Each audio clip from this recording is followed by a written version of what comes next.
Well, for those who have joined us, I'm going to go ahead and get started. Again, this is Dr. Gregg Raduka. I'm the Executive Director of Let's Be Clear Georgia, a collaborative to prevent marijuana abuse. And with me today is a very honored guest, Dr. Kevin Sabet of Project SAM. From 2009 to 2011, he served as for the third time in the White House as the Obama administration senior advisor at the White House Office of National Drug Control Policy, better known as ONDCP. And now he is the head of SAM, Smart Approaches to Marijuana, and directs the Institute on Drug Policy at the University of Florida. He's also a consultant working with governments, NGOs, the media, and other organizations on a wide range of policy issues. His areas of specialization include evidence-based drug prevention, treatment, and law enforcement, domestic and international, as well as the impact of drug legalization and, quote, medical, end quote, marijuana. He is also a regular columnist and blogger at the Huffington Post. I've seen him on CNN and the other major networks. He's really the best expert I know on the medical marijuana situation and what's going on with medical marijuana in the United States. So very honored to have him on our webinar. So a warm welcome, Kevin. I'm honored to be here. Thanks so much, Greg. And it's sure, both Let's Be Clear and also National Families in Action are our affiliates in Georgia, doing great work and working together on so many things, and I think that's vital. And I'm very proud of everybody's efforts in the state. Very good. And so if we can go to the next slide, we're going to talk about 5 major reasons why House Bill 722, which is the current bill before the House of Representatives on medical marijuana, why it makes House Bill 1 look like small potatoes. House Bill 1 is our current law. Next slide. Reason number 1 is that House Bill 722, if passed in present form, would lead to de facto recreational legalization, as if Georgia had passed recreational legalization. Really not much difference. And that's because thousands will claim to have intractable or continuous uncontrollable pain who desire to use marijuana on a recreational basis. Next slide, please. So intractable pain, severe pain is a medical condition very difficult for physicians to verify, and so it can be faked. And it has been faked in a number of states. It can be what's called a phantom malady. The marijuana industry can only make money in Georgia if it has enough customers. It's really supply and demand. It would be wonderful if this were only about medicine, but the bottom line is it's really about how much money can be made. One of the things that if I can add to, that we have seen is that, in the states that have very small programs where the pain is very specifically defined as a part of some kind of other rare condition, the medical marijuana programs are very, very small. New Jersey, New York are examples. And but it's very telling, I think, when a state says, well, no, we don't want to define these things very specifically. We just want to say pain generally, because that basically means that almost 100% of people report at some point in the year having some kind of pain. And there's just a huge difference. And I remember actually debating somebody in Massachusetts on this, and I said, listen, if you're willing to pull the bill that you have now and simply say this relates to stage 4 verifiable stage 4 cancer pain, or a host of extremely rare conditions, I would support it as a compromise, not because I think marijuana is medicine, but just as a compromise.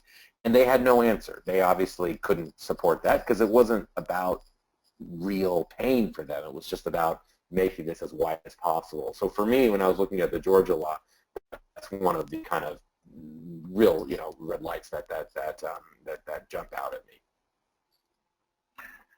So 722 really turns out to be mainly a medical marijuana chronic pain bill. So we go to the next slide. And just to let you all know that everyone is muted right now, just so there won't be interference on the line. And we're going to take questions at the end. and you can write your questions in the chat box if you would, so that we can see. 91% of medical marijuana patients in 7 states that keep records cite severe or chronic pain as their reason for medical marijuana. And Colorado saw their big spike not when the recreational bill passed, but when their broad medical marijuana bills began to pass. And with justice not enforcing the CSA, there's a wide open market for medical marijuana that will result in Georgia if the bill passes. Next slide. And it allows for all of these things, including advertising. So we'd be seeing advertising of THC products that could contain up to 90% THC. We could see that in our magazines and our newspapers. Next slide. This is pretty amazing. No limit to the THC percentage. When such a big deal was made out of low THC oil not being more than 5%. So 722 contains 2 kinds of medicine, low THC oil and medical cannabis, which is the addition, and that can contain 90% or more THC. So you can see there the definitions in House Bill 722 of what marijuana means, and it's obvious that we're talking about the whole plant. Medical cannabis, and cannabis is simply a Latin word for marijuana that makes it sound a little more respectable, but arose by any other name, or marijuana by any other name. It means that in the definitions for this bill, and the substitute which has recently come about, is marijuana that's been processed into a liquid or solid. And solid can mean not in a liquid or gas form, so that opens it up very widely. It's wide open. Tablets, pills, capsules, and conveniently that last phrase for any variant of such items. Next slide. So 722 represents a 2,000% increase over House Bill 1 in the THC that's allowed. In Colorado, elsewhere, extracts such as butane hash oil can be purchased at dispensaries. Users can pass out after 1 inhalation of the vapor, and vaping is legal now, according to House Bill 722. No minimum age limit, meaning that it can be given to infants, toddlers, and children legally, such as children with autism, which is a part of the bill. There's no longer a requirement for medical cannabis to have a 1-to-1 THC to CBD ratio. That was included in House Bill 1 because it was stated that an equal ratio would mitigate some of the effects of getting high from THC. Well, that's no longer in the current bill because it's very expensive to manufacture CBD at an equal ratio of THC, especially when if you're going to hit 80 or 90%. Next slide. Removes current workplace protection that is in House Bill 1. House Bill 1 has some very good language in it, which we fought hard for, to make workplaces safe. But if that's removed, then it will result in drug-free workplaces that are drug-free except for marijuana. And that could result in a lot of lawsuits against employers who might try and dismiss an employee who is high on the job and operating a forklift, for example. So it's very important that workplace protection be a part of House Bill 722 if it does pass. So employers are permitted to take action against employees who have used painkiller medicine, prescription drug medicine, and test positive for opiates. Employers are permitted to take action against employees who test positive for alcohol. So why should marijuana be different? Next slide. The clinical benefits are not fully known. This is language from the bill itself. This is not coming from Kevin. This is not coming from me. This is coming from the author of the bill. No FDA approval. It's illegal as far as federal law goes. Clinical benefits not fully known, may cause harm. Next slide. 5 medical conditions. um, 14 more conditions have been added, and they've expanded the definition of 4 other conditions. So at this point, I'm going to turn it over to Dr. Sabet, who has provided us with some great context for why these conditions should not be legalized for medical marijuana. Sure. Thank you. Yeah, so they added some very interesting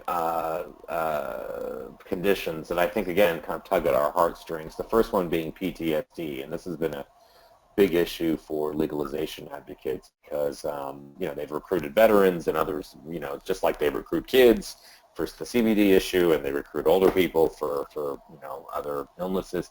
And there really is no, and I repeat, no evidence for marijuana helping PTSD. In fact, there was a Yale study done last year that concluded that psychiatrists and other providers should give pause before they go ahead and give the green light for folks suffering from PTSD to smoke as much marijuana as they want, and consider that it might not help and might even be associated with the worsening of the disorder. In fact, what the study basically found was a correlation between marijuana and high PTSD was found. Alcohol abuse and violent behavior went up when the PTSD sufferers used marijuana. This is a huge issue, and you know, again, we do hear, you know, these things about, well, you know, it's helpful to them. And the bottom line is, I don't doubt that while someone is high, they may not have the nightmares that they thought they were normally going to have, or the you know, because they're thinking about something else. But the issue is over the long term, as they keep getting high, this seems to make their condition worse. And we have to remember the link and very close correlation with marijuana and mental illness. And so when you look at things like schizophrenia, which happen over a long period of time, you might feel good the minute you're smoking marijuana and you're not having the nightmares or the symptoms of PTSD, but you keep doing that, and it is increasing your chance for more severe mental illness. And so, you know, PTSD, just also FYI, is still something that the scientific community is trying to completely figure out. I mean, if you think about it, in a sense, PTSD is sort of a catch-all phrase for a lot of things that we don't know how to diagnose. Not depression, not quite anxiety, not quite, you know, other, you know, bipolar, multiple personality disorder. Certainly it's not that. And so we kind of, you know, we sort of rounded it out into this catch-all term of PTSD.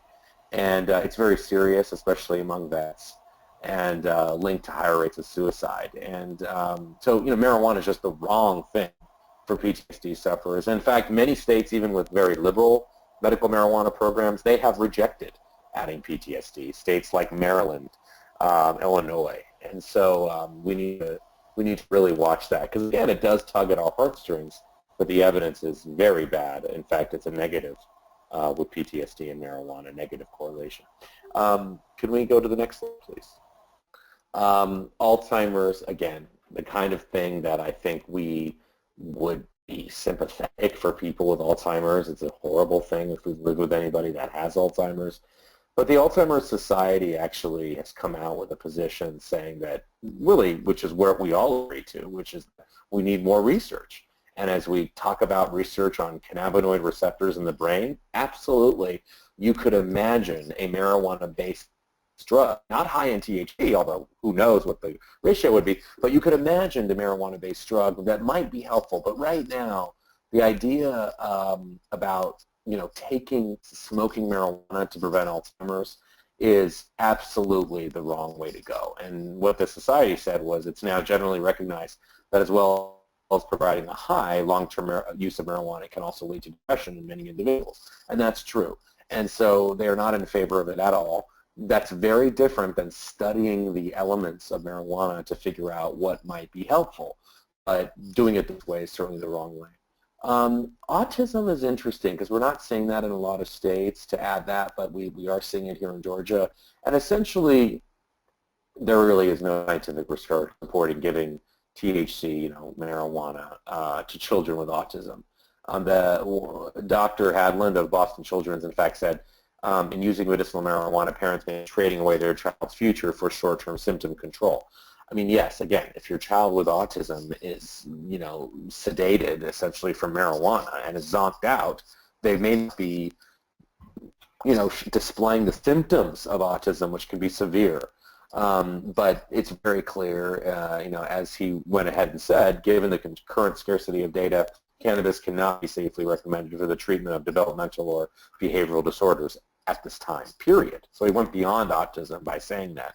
And again, that's true. And, you know, it's just incredible how the advocates are just adding everything they can, throwing everything at the wall, seeing what sticks. A lot of this happens because maybe one parent sees some relief and says, well, this should be added in the bill, and then the pro side adds it up. So even though it's not, you know, does not have the scientific backing that it really should have.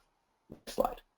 National Families in Action, Sue Rushi and her team put these together that I think have been very helpful, and I would encourage all of you that, you know, if you are asked about this, and if you can do this on your own time, and I'll talk about that aspect of it later with lobbying, but I encourage you, because you know, illustrations are worth 1,000 words, obviously.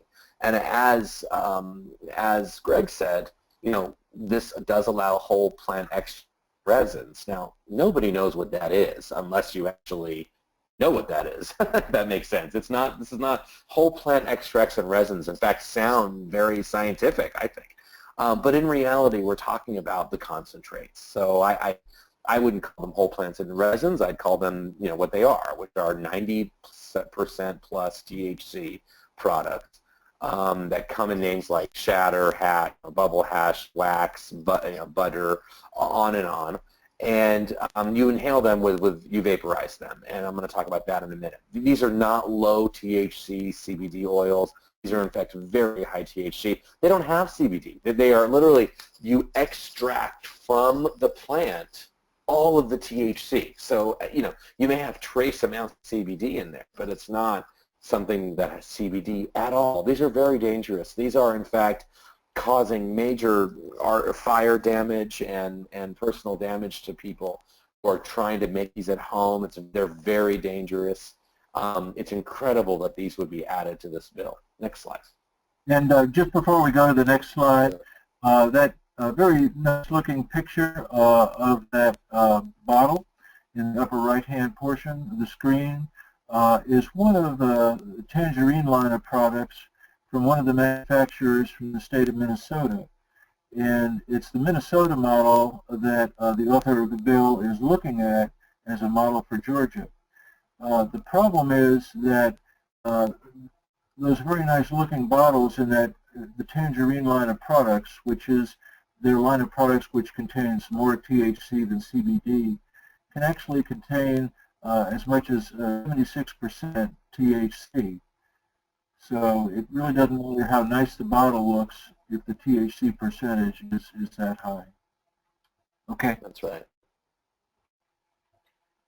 So vaping, what is a vaporizer? Well, there's a lot of, I think there's a lot of misinformation about vaping. We hear vaping is safe. We hear vaping is fine. We hear that it's, you know, it's at least it's not smoking. It's great. First of all, vaporizing is one of the ways that the big marijuana industry, and that's really what this is about, folks. This isn't about medicine. It's about an industry. And the industry is pushing vaporizing all over the internet. They're pushing it with our young people. They're partnering with celebrities to show vaporization. And here are some pictures, again, courtesy NIFIA, that says, okay, yeah, we're not going to allow smoking, they say, because smoking, you know, smoking is not good for you at all. But it does legalize vaporizing. This is what a vape pen looks like. There you put the liquid right in there, and then you take it in. On the far right, the person on the right is using a vape pen to dab the resin that we were talking about earlier in the last slide. It's extremely harmful. First of all, there is no FDA-approved medication that you vaporize. In fact, there was for a time. I believe it was for diabetes medication, but it was taken off the market because you couldn't control the heat. And it was very harmful. And it's just incredible that people think that all of a sudden vaporizing, vaping is a safe method of ingestion. Next slide. And if you hold the vapor in long enough, you don't see anything coming out. So a student could be vaping off a pen vape at the back of the class. No smell. You don't see any vapor if they hold it in long enough. So a lot of vaping of pot probably already is being done in some classrooms across our state. That's right. That's exactly right. Well, what is a marijuana dispensary? Well, again, the word dispensary is a lovely word. It's, it's what we used to call pharmacies. They call it still just dispensaries in places like Ireland and other places, and it sounds great. Of course, the reality is it's a pot shop. It is a marijuana store. It is what we see all across the country, whether you go to, California, Colorado, multiple states around the country. And it legalizes 24 stores. And now remember, doctors cannot prescribe anything with marijuana in it. That's why pharmacies can't sell them. But essentially, again, as NIFIA shows in these great displays, these great pictures, essentially, even though pharmacists cannot dispense them at all, this bill exempts pharmacists for violating the Board of Pharmacy licensure and regulatory requirements. In other words, it gives a free pass to pharmacists who want to say, oh yeah, I'll recommend this. And in reality, it's not about medicine, as you can see what's going on around here. It's about opening up pot shops and allowing marijuana to be sold at a store. 24 of them. Next slide. And the bill's author is saying that Georgia dispensaries would look much nicer than that, have a much more clinical look to them. However, in some ways, that makes it more dangerous because they're selling the same kind of products. Yeah. This was just important to look at. This is a graph, again, by having pain, and this is another great graph from NIFIA, over 91% of the patients, these are all from health records, and we've written an article on them, over 91% of it is about pain. So it is tantamount to recreational legalization. It's not the, AIDS-related illnesses. That is such a tiny percentage. Remember, with HIV, if you use the antiretroviral medications that are essentially providing a functional cure for HIV these days, in terms of progressing to AIDS, the idea of wasting is just, it's not happening. It's not real. You don't die of wasting syndrome anymore if you're on the medication that is letting you live more or less a full life, even when you're HIV positive. So, again, this is about how can we find the most, kind of pull at your heartstrings kind of stuff. Well, we add all of the other, conditions, and then we also include pain, and this is a way that they've gotten a lot of supporters. Next slide. NIFIA reminds us here, which I think is really good to remind us, go back to the Colorado example. This has been tried, and it's not like this is the first time this will ever happen. We don't know what's going to happen. In Colorado, they legalized commercial medical marijuana. Essentially, that's when commercialization started in 2009, unfortunately, because of a memo that came out of the federal government. Now what's the result? Well, Colorado has the highest rate of marijuana use in the nation among young people. Drug-related suspensions have doubled. Marijuana-related traffic deaths have increased.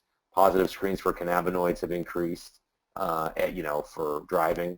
Marijuana-related hospitalizations have nearly doubled to close to 12,000 last year, 2 years ago. And emergency room admissions have also more than doubled. So we have an example. In fact, SAM is going to be putting out a document, a revision to we did a scorecard. It was a 2-year scorecard, what's going on in Colorado and Washington. We're going to release next week an updated one with a lot of this data that people can use, show, and this is a great one-pager here from NIFIA that they provided. These things are very important for people to understand what's actually going on in the different states, especially in Colorado.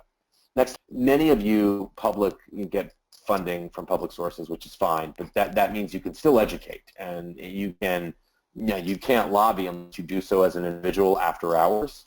And you cannot. That really basically means you cannot tell your legislator how to vote on this bill. That is lobbying. But essentially, you are allowed, if your agency knows what you're doing, if you have private funds to do this, but not if you have public funds. You cannot lobby. But there's nothing wrong with educating your legislator about what this bill contains and its implications if passed. And that's what you're supposed to do. You're supposed to educate. You're supposed to put information out about what they can do, what they, what this bill would do. And by the way, if you're asked by a legislator for your opinion on something, you're also allowed to do that. It's just basically you cannot go to them and say, I want you to vote no, or you must vote no. You can't do that. That's lobbying. A lot of the other things are not. You can absolutely educate, and you should do so. If you can go to the previous slide. So what can you do, if you do have the green light from your agency to lobby, or even on your own time, or even if you can't lobby but you want to point out the problems, you can write, email, or call your representative. And listen, we don't want to come off as not being compassionate. We have to show, which is true, that we want sick and dying people to get the medication. But at the same time, that even though this bill is well-intentioned, it doesn't serve the targeted populations that we're talking about well. It doesn't serve cancer patients well. It doesn't serve those who suffer from intractable epilepsy well. There are talking points that we have for you in this webinar. If you click on the attachment provided by Let's Clear, the infographics on the previous page illustrate the problems. NIFIA did those infographics that were so great for us. And you can use your story connecting with your legislator. Why are you in this field? Why do you care about drug abuse? Why do you care about kids? What do you do? What makes you qualified to talk about this? Those things are very compelling to legislators, and they don't get to hear them that often. And if I might say that that's an incredibly important point you just made, because in Georgia, a lot of these legislators signed on to the bill because they do think it's the compassionate thing to do, and just not really heard from the other side. And so it's so important to let them know that your job is helping kids. Most of you out there are prevention providers. It's so important that, like Ken said, we let them know where we're coming from. We don't have any vested interest in making money off of this. We just want to help kids and young adults and adults.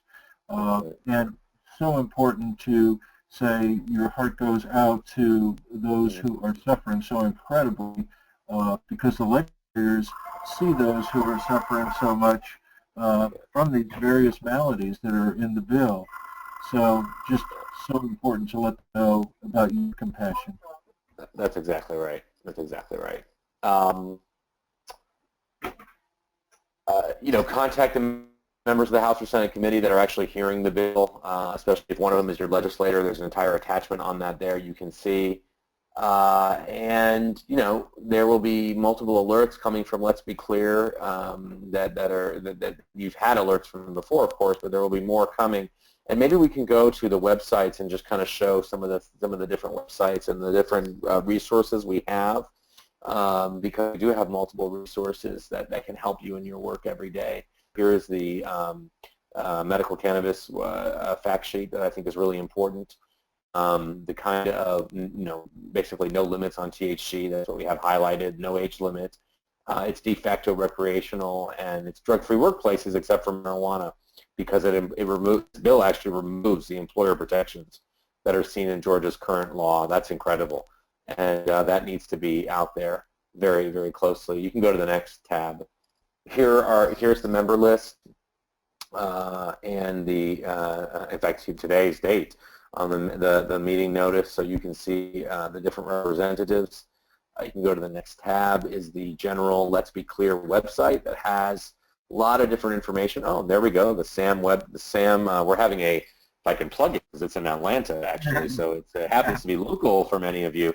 We're having the third annual SAM Education Summit in Atlanta on March 31st, one day packed with great speakers, and you can register right now for that. We have common myths about marijuana. We have a ton of different fact sheets that we all work very hard on that are source verified, talking points about all sorts of things that are really, really important.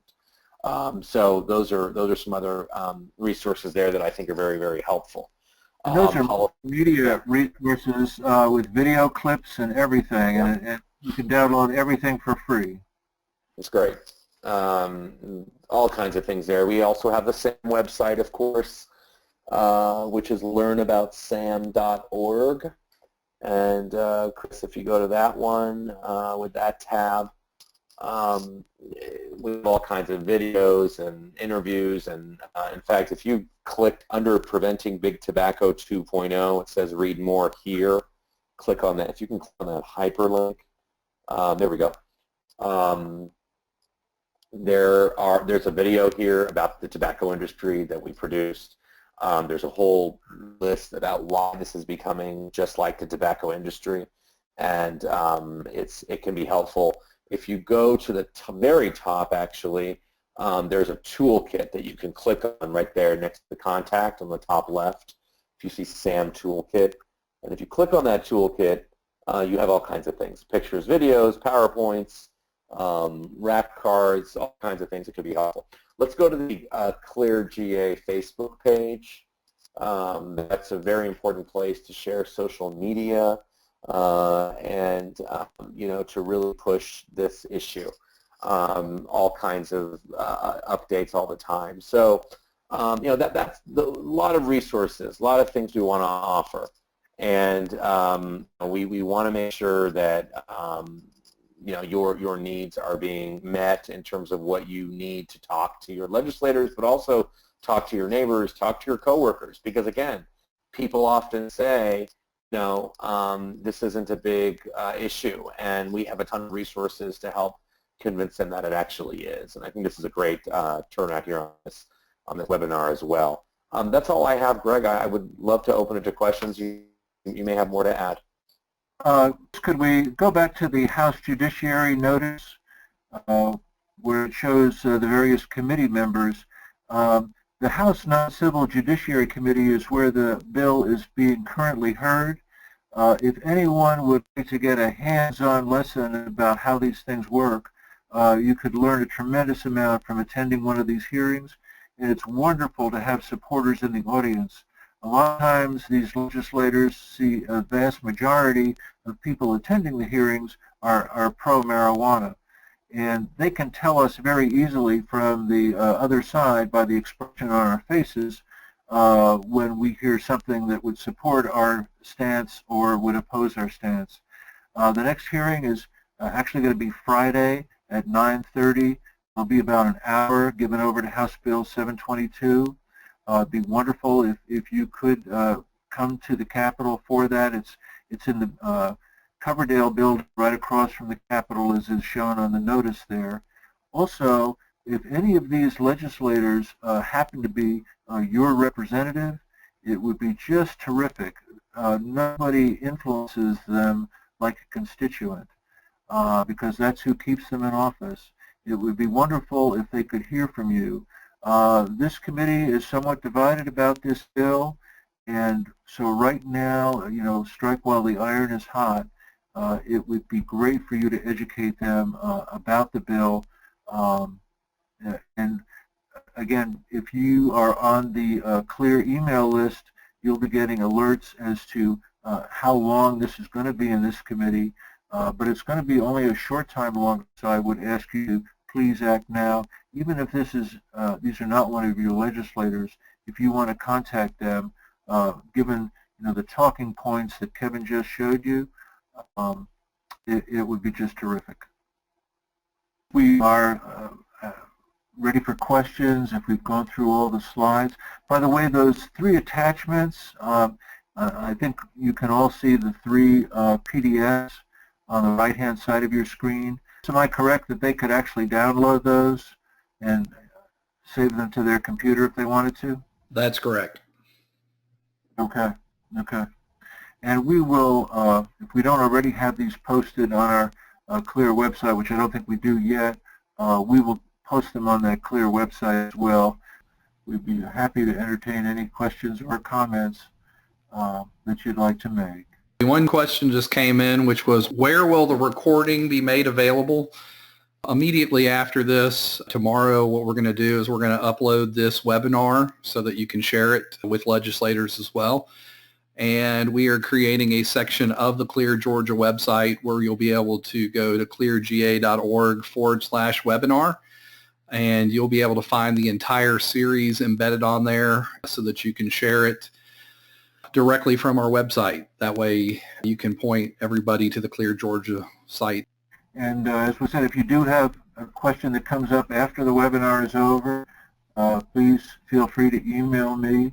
I think you all have my email address, but it is admin@clearga.org, admin, A-D-M-I-N, at clearga.org. And I'd be happy to forward those on to Dr. Sabet, and then we'll post the answers on our website, and Dr. Sabet can also answer some questions in our next webinar, which will be in March. We don't have an exact date yet.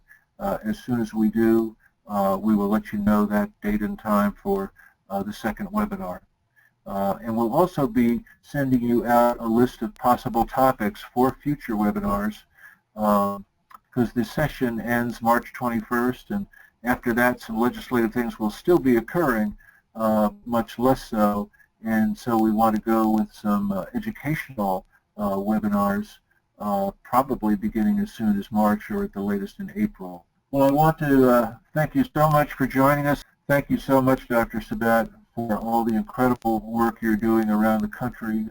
It's just amazing and greatly, greatly appreciated. Well, thank you, and thanks to Let's Be Clear, thanks to National Families in Action, and all of you in Georgia. And you know, you're doing tremendous work down there. I realize how difficult it is. I hope to see many of you March 31st at our summit, and I also hope to secure and see many of you at our next webinar. So thank you so much. That Project SAM Summit is just amazing. You know, national experts from around the country, and it's right here in Georgia, in Atlanta. It's just a tremendous opportunity to hear experts that you won't hear anywhere else. So very much hope that everyone could attend, and thank you all out there for doing all you do, for following the emails, coming to this webinar, and taking action with your legislators. Tremendously appreciated.